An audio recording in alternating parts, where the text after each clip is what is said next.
ቴዎሎጂ የተባለ ገጻችን ነው። ለዛሬ እንደ መግቢያ እናያለን። ኮምፓራቲቭ ቴዎሎጂ ምንድነው የሚለውን እንዳጠቃላይ እናያለን።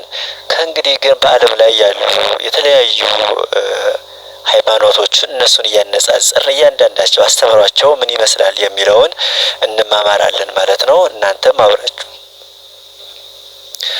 እንደ መግቢያ ስንመለከት ኮምፓራቲቭ ቴዎሎጂ ምንድነው? ኮምፓራቲቭ ቴዎሎጂ is in part a comparison of theologies and entails reflection on theological themes, revelation, grace, the Trinity, and also theological method and purpose as exemplified in various religion traditions. It is not primarily comparison of faith in itself, nor experience, nor even of scripture.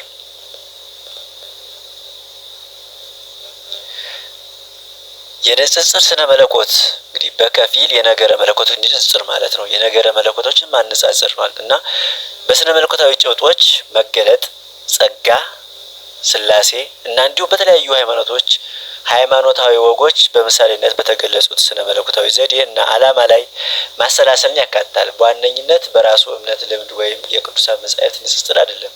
መጻሕፍትን አይደለም እናነጻጽርበት፣ ሃይማኖቱን አስተምህሮውን ነው እንጂ እንደ ገንቢልም በንጽጽር የሚቀጥል ስነ መለኮት ነው። የእምነትን ማስተዋልን መሰረታዊ ግብ ያሟላል። ከተለያዩ ወጎች የተገኙ ስነ መለኮታዊ ጽሑፎችን በብልሃት ውህደትና አጠቃቀም ላይ ይመሰረታል። ይህ ኮምፓራቲቭ ቴዎሎጂ ተርጉሙ ነው። ኮምፓራቲቭ ቴዎሎጂ ማለት ምን ማለት ነው ተብለን ብንጠይቅ ይህን መልስ እንመልሳለን ማለት ነው። በአጠቃላይ ንጽጽራዊ ነገረ መለኮት ማለት የተለያዩ ሃይማኖቶች በተለያዩ ጉዳዮች ያላቸውን እሳቤ ወይም አስተምህሮ ማነጻጸር ማለት ነው። ኮምፓራቲቭ ቴዎሎጂ is the study of the views of different religions on a various issue። ለምሳሌ ያህል ስለ መገለጥ፣ ስለ ዓለም አፈጣጠር፣ ስለ ስላሴ፣ ስለ መኖር ምክንያት፣ ስለ ክርስቶስ አምላክነት፣ ከሞት በኋላ ስላለው ሕይወት፣ በአጠቃላይ ስለ ቤተክርስቲያን ሚስጥራት ወዘተ የተለያዩ ሃይማኖቶች ያላቸውን አመለካከት ወይም እይታ ማነጻጸር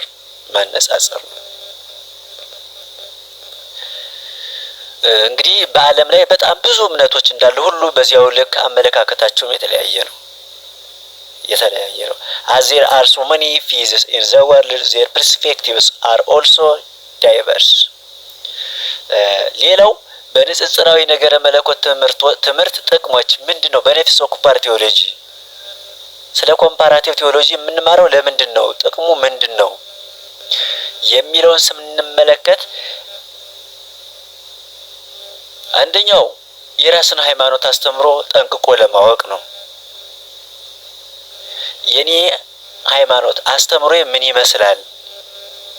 የሌላው እምነት አስተምሮስ ምን ይመስላል የሚለውን የምንማማርበት ነው።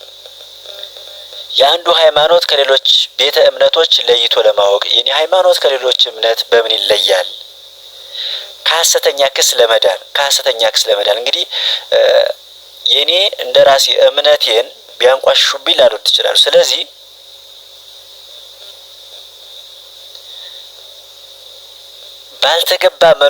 ባልተገባ መልኩ የኔን እምነት እንዳያንቋሽሹ መጠበቅ አለብኝ። እምነቴን ካወቅኩኝ ከሐሰተኛ ክስ ድናለሁኝ። ሌላው የአንድን እምነት ከሌሎች እምነቶች ያለውን ልዩነትና ተመሳሳይነት ለማወቅ to become familiar with teachings of one's own religion, to distinguish one religion from other faiths, to avoid also accusation, to learn the difference and similarity between one faith and the other faiths። በንጽጽራዊ ነገረ መለኮት ጊዜ የሚስተዋሉ የአመክንዮ ስህተቶች አሉ። እነዚህ የአመክንዮ ስህተቶች ምንድናቸው ብለን ስንመለከት እንግዲህ በንጽጽራዊ ስነ መለኮት ስንማር በጣም ስህተት የሚፈጥሩብን ናቸው። ስለዚህ እነዚህን በትክክል ማወቅ ከኛ ይጠበቃል ማለት ነው። የመጀመሪያው ስትራውማን ፋላሲ ነው። እንግዲህ ስትራውማን ፋላሲ የሚለው ስለ አንድ ሰው ወይም ስለ አንድ ሃይማኖት አስተምሮ የተሳሳተ ነገር ተናግሮ ለዚያ ለተሳሳተው ነገር ደግሞ ምላሽ ማቅረብ ማለት ነው። ምላሽ ማቅረብ ለምሳሌ አንዳንድ ቤተ እምነቶች እና ክርስቲያኖች እመቤታችን ቅድስት ድንግል ማርያም ከሥላሴ አንዷ አድርገን እንደምናስተምር ወይም ክርስቲያኖች እንዲያደርጉ እንደሚያስተምሩ ይናገራሉ። ለዚህ ሀሳባቸው ደግሞ እንዳልሆነች ቅድመ ዓለም ያልነበረች ፍጡር መሆኗን ያስረዳሉ። ነገር ግን መጀመሪያውንም ክርስቲያኖች ከድንግል ማርያም ከሥላሴ አንዷ ናት ብለው አያስተምሩም። አምላክን በስጋ የወለደች ፍጡር ናት ብለው ያምናሉ እንጂ። ስለዚህ የተሳሳተ ሀሳብ ተናግረው እንደገና ደግሞ ለዚያ ምላሽ መስጠት ማለት ነው። ስለዚህ ይህ ስትራውማን ፋላሲ አንድ የአመክንዮ ስህተት ነው ማለት ነው። ስህተት ነው። ሌላው አድሆምኒም፣ ይህ ደግሞ አንድን ሰው በአስተሳሰቡ ሳይሆን በማንነቱ መተቸት ማለት ነው። መተቸት ምሳሌ ስናይ አንድ ሃይማኖቱ የቀና በምግባር የተበላሸ ሰው ቢኖር ሃይማኖቱን በምግባሩ የመለካት ስህተት ነው። ባጭሩ ከጉዳዩ ይልቅ ሰውየውን ማጥቃት ማለት ነው። ሰውየውን ማጥቃት። ሌላው አፒል ቱ ኢግኖራንስ። ይህ ደግሞ የአንድ ነገር ውሸትነቱን ካልተረጋገጠ እውነት ነው ማለት ነው። የአንድ ነገር ውሸትነቱ ካልተረጋገጠ እውነት ነው ማለት ነው ብሎ ማሰብ፣ ወይም የአንድ ነገር እውነቱ ካልተረጋገጠ ውሸት ነው ብሎ የማሰብ ችግር ነው። ሌላው ፎርስ ደሊማ የምንለው በአንድ ነገር ሁለት የተሳሳተ አማራጮችን ብቻ አቅርቦ ከሁለቱ ውጭ ሌላ እውነት እንደሌለ አስመስሎ የማቅረብ ችግር ነው። ስለዚህ እነዚህ እንዳጠቃላይ በንጽጽራዊ ስነ መለኮት ትምህርት ላይ የሚስተዋሉ አመክንዮአዊ ስህተቶች ናቸው። ሌላው ሀስ ጀነራላይዜሽን ያለበቁ ማስረጃ በጥቂቱ እይታዎችን አይቶ አስተሳሰቦች ብቻ ተመርኩዞ በትንሽ አስተሳሰቦች ብቻ ተመርኩዞ የተሳሳተ ድምዳሜ የመስጠት ችግር ነው። ትንሽ ስህተቶች እናያለን። ትንሽ ስህተቶችን ካየን በኋላ አጠቃላይ ሁሉም ስህተት ነው ብሎ የማሰብ አመክንዮአዊ ስህተት ነው ሀስ ጀነራላይዜሽን። ሌላው በአንድ ወገን ፋላሲ የሆነ ነገር ታዋቂ ስለሆነ እውነቱ ነው ብሎ የመደምደም ችግር ነው። ይሄ ደግሞ አንድ ሰው ይህ ነገር ትክክል ነው ካለ ያ የተናገረ ሰው አዋቂ ከሆነ ያም ነገር ትክክል ነው ምክንያቱም ሰው አዋቂ ነው ብለን የምንደመደመው አመክንዮአዊ ችግር ነው ማለት ነው። ሌላው አፒል ቱ ኦቶሪቲ ነው። ይሄ ከማስረጃዎች ይልቅ በባለስልጣን ንግግር የመታመን ችግር ነው። ከማስረጃዎች ይልቅ በባለስልጣን ንግግር የመታመን ችግር ነው። ሌላው አፒል ቱ ፒቲ የምንለው ደግሞ ከማስረጃዎች ይልቅ አሳዛኝ ሁኔታዎችን ፈጥሮ በእነዚያ መሰረትነት የተሳሳተ ድምዳሜ መስጠት ማለት ነው። ሌላው አፒል ቱ ኮመን ፕራክቲስ አንድ ነገር በማስረጃዎች ሳይሆን ልምድን ብቻ መሰረት አድርገን ድምዳሜ መስጠት ማለት ነው። ለምሳሌ ያለ ቁርባን ማግባት የተለመደ ነው፣ ስለዚህ ያለ ቁርባን መጋባት ትክክል ነው ብሎ የመደምደም ችግር ነው።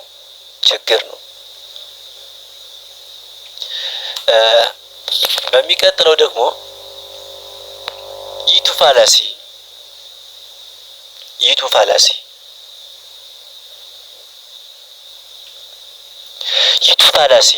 ይሄ ደግሞ ነገሩን ከመመርመር ይልቅ የአንድን ሰው የቀደመ ስህተት መሰረት አድርጎ ያ ሰው የተናገረው አዲሱ ንግግርም ያው ስህተት ነው ብሎ የመደምደም ችግር ነው።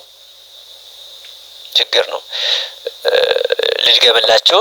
ነገሩን ከመመርመር ይልቅ የአንድን ሰው የቀደመ ስህተት መሰረት አድርጎ ያ ሰው የተናገረው አዲሱ ንግግርም ያውም ስህተት ነው ብሎ የመደምደም ችግር። መጀመሪያ ስህተት ነበር፣ መጀመሪያ ስህተት ከሆነ ከአሁን በኋላ የሚናገረው በሙሉ ስህተት ነው ብሎ የመደምደም ችግር ነው። ምንድነው የምንለው?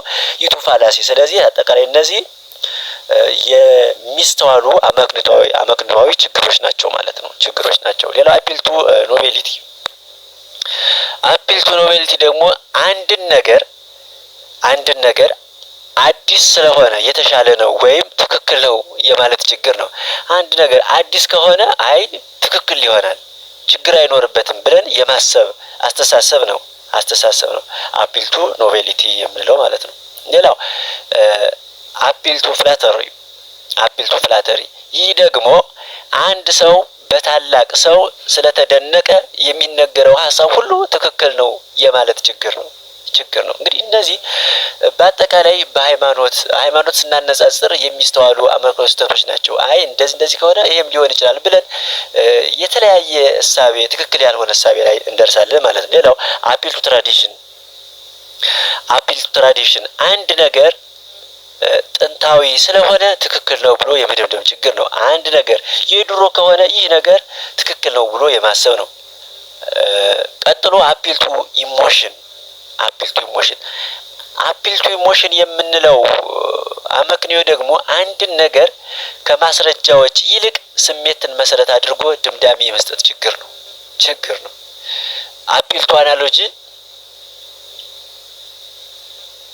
አፒል ቱ አናሎጂ ሁለት ወይም ከዚያ በላይ የሆኑ ነገሮች በአንድ ነገር ተመሳሳይ ስለሆኑ በሌላ ነገርም ተመሳሳይ ናቸው ብሎ የመደምደም ችግር ነው። እንግዲህ ሁለት ነገሮች አሉ። እነዚያ ሁለት ነገሮች ትንሽ የሚያመሳስላቸው ነገር ካለ አይ ሁለቱም ይመሳሰላሉ፣ ሁለት ወይ ሶስት ተመሳሳይነት ካላቸው አይ አጠቃላይ ሁሎችም ተመሳሳይ ናቸው ብሎ መደምደም ነው። አሁን ለምሳሌ በእስልምናና በክርስትና መካከል ሶስት የሚያመሳስሉ ነገሮች ቢኖሩ አይ እስልምናና ክርስትና ተመሳሳይ ናቸው ብሎ የመደምደም እሳቤ ነው ማለት ነው። ማን ምንለው አፒል ቱ አናሎጂ። ሌላው ፋላሲ ቱ ኮምፖዚሽን ፋላሲ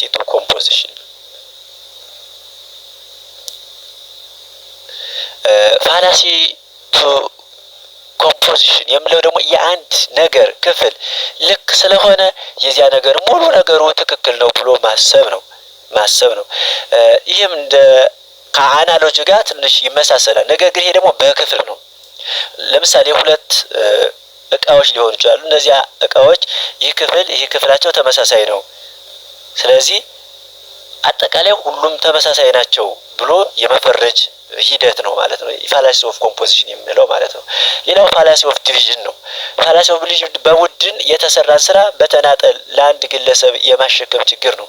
እንግዲህ በቡድን ብዙ ሆነው የሰሩትን ስህተት ለአንድ ሰው ማሸከም ማለት ነው።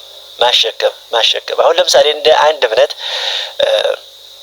በዚያ እምነት ተቋም ውስጥ አንድ ሰው በቡድን ሆኖ የሚሰራው ስህተት ለአንድ ሰው ብቻ መስጠት ማለት ነው። አሁን ለምሳሌ እንደ እስልምና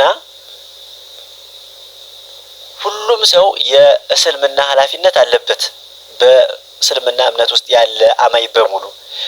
ነገር ግን ሁሉም የእስልምና ተከታይ ያመጣውን ችግር ለአንድ ሰው ችግር አድርጎ መውሰድ ማለት ነው። በቡድን የተሰራን ስራ በተናጠል ለአንድ ግለሰብ የማሸከም ችግር ማለት ነው። ሌላው ባኮኒያን ፋላሲ በነገራችን ላይ እነዚህ ብቻ አይደሉም አመክንዮአዊ ስህተቶች። ባኮኒያን ፋላሲ የታሪክ ተመራማሪዎች ከግለሰባዊ ታሪካዊ ማስረጃዎች በመነሳት ሙሉውን እውነት ማግኘት እንደሚችሉ የማሰብ ችግር። ሌላው ሪድ ሄሪንግ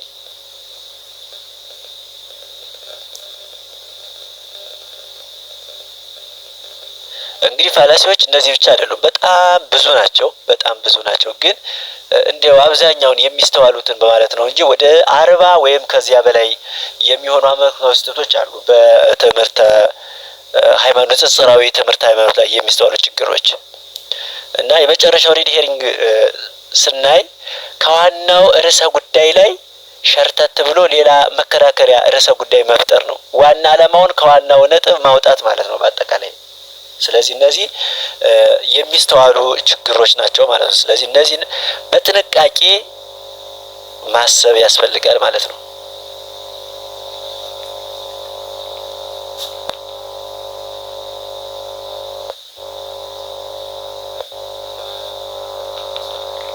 እንግዲህ ቀደም ብለን እንዳየነው የንጽጽራዊ ትምህርተ መለኮት መግቢያ እንደ መንደርደሪያ የሆነን ዘንድ ነው እንጂ ከዚህ በመቀጠል በዓለም ላይ ስለሚገኙት እምነቶች ለየብቻቸው እያንዳንዳቸው እናያለን። አስተምሯቸው ምን ይመስላል፣ እንዴት ነው ከኛ እምነት ጋር ያላቸው ተመሳሳይነት ምን ይመስላል የሚለውን እናያለን ማለት ነው። ስለዚህ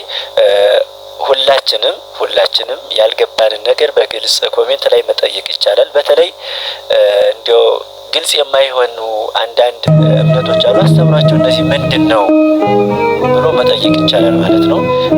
ወደፊት እንቀጥላለን እያንዳንዳቸውን ብዙ እምነቶችን ምን ይመስላል አስተምሯቸው የሚለው እያል በመጨረሻ ላይ ደግሞ እናነጻጽራለን ማለት ነው። እናነጻጽራቸዋለን